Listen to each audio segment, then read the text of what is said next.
What's up, guys? Welcome back to the shop. Recently we had Bladeshow 2023. I was able to go. It was in Atlanta. It was probably about should be an 8-hour drive. We probably took closer to 12 from all the stops we made. I wish I had recorded some footage there, but I didn't. I was too busy walking around buying stuff and seeing other makers and watching their work and all that good stuff. If you haven't been to a Bladeshow before, I definitely recommend it.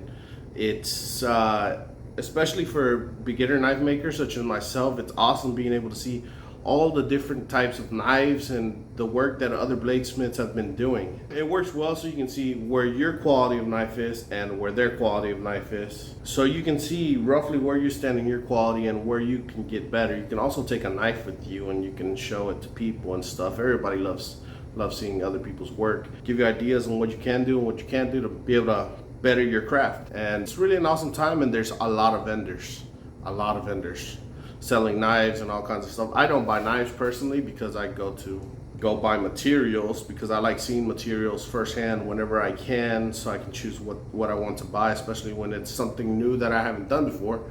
So that's what I did last year and that's what I did this year. Hopefully next year I can go for the whole weekend instead of just one day, but that's a lot of walking. It is definitely a lot of walking.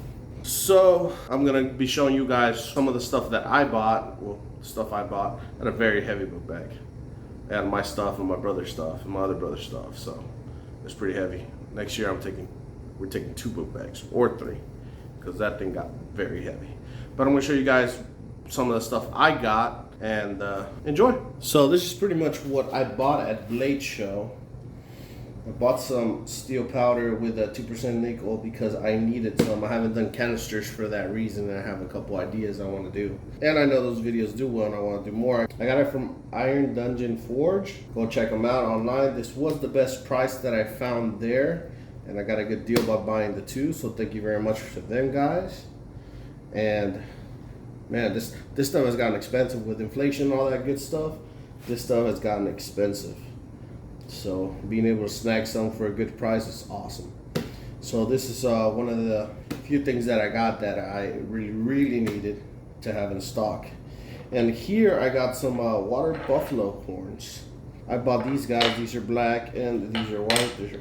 They're smaller. I want to try out making, like, I don't know if you guys have seen other knife makers that they make kind of like sheets for their knives, but they're made out of the same material as the handle. They call them sayas.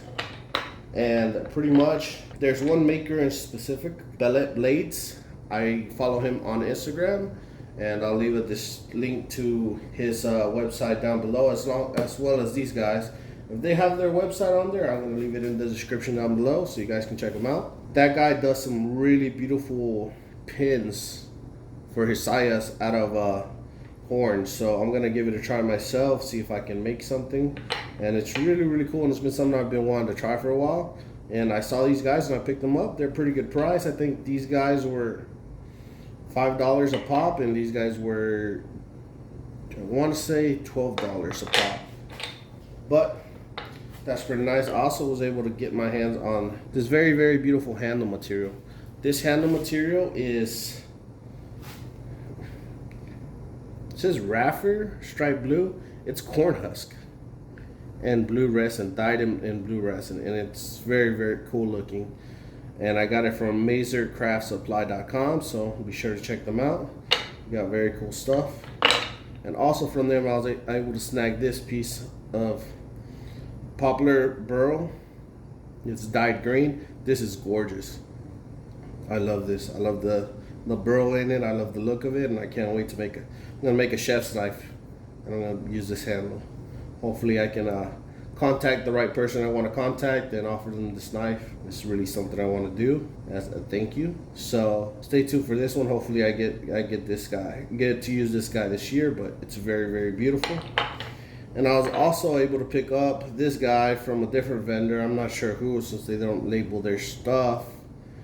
I really wish I knew what kind of wood this is. Some kind of burl wood, but it's dyed in red, and it's absolutely gorgeous. Check it out.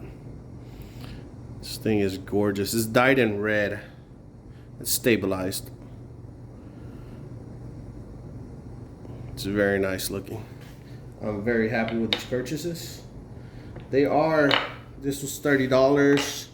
This guy was, I believe, $30 to $35. I'm not sure. And this guy was $35. And I got this stack, 10 pieces of this chocolate brown maple. If you don't know what this is micarta, but if you don't know what this is from, let me grab a knife real quick. This micarta is where I got this handle material from. So it's very, very pretty, and I like the way it looks. So I like to use it whenever I can. And this is actually very, very cost effective. They sell these guys for $5 a pop, for $5 each. And I end up getting 2 knife handles out of this. So I get 2 scales, 2 sets of scales from one of these, and I got 10 of them. And they even gave me a deal. I got the 10 and they gave me a discount, so I ended up paying $40 for 10 instead of $50. And it was a great deal. And it's awesome to have this stuff stocked up, because aside from being a very, very pretty design that it has and the colors on it, it's a micarta, so it is waterproof, which is something I really like for my knives, specifically for cooking knives, chef's knife, or hunting knives. I'm moving more towards these materials for making my knives, because as a beginner I didn't want to really spend this much money on just a handle for my knife, because it's expensive and I don't really have the clientele for it. But now, as I'm getting better, I know that this is gonna massively improve the knife. This one handle material, this one scale, it's 2 completely different knives. And it's very, very important to use quality material whenever you can. So that's what I'm going to be doing from now on the majority of my builds, whenever I see appropriate, specifically for chef's knives and knives that are going to be seeing a lot of water. Try to get them as waterproof as possible. So that's pretty much what I bought. I have more material that I've bought online and stuff, but you'll see that whenever I get to use it. But this is roughly what I picked up at Bladeshow. Oh, that's not everything. I also picked up this pack of Rhino Wet. You can get this on Amazon. I'll leave a link for this in the description down below to order on Amazon, but I got it at Bladeshow. A lot of these things you get a very good price at Bladeshow. That's why I decided to pick it up. This is 220 grit, and if I'm not mistaken, it should be 50 sheets. Yep. It is 50 sheets, 220 grit. And I use 220 a lot, basically on every knife for my hand sanding, and now I'll be using it for this grinder when that is ready. And so this stuff is great. I definitely recommend this brand of vapor. You can also get it at different places. I'll get you a link for Amazon, but you could also pick it up at Red Label Abrasive, which is the other thing I got. I got this set of 6 belts, 36 grit, for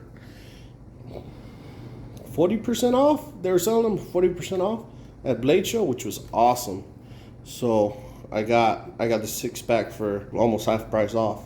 Forgot how much I paid for it, like $30, something like that, maybe less. I don't remember, but yeah. So this was my haul. Red Label Abrasive is the only abrasive I use for my grinder for my 2x72. So I'll have a link for them also in the description. Hopefully one day I can become get a partnership with these guys and they can hook a brother up.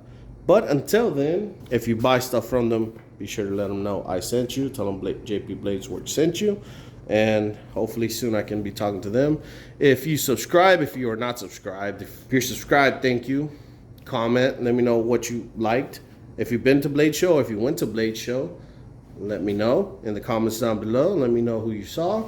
Let me know if you saw me walking around with a big old book bag.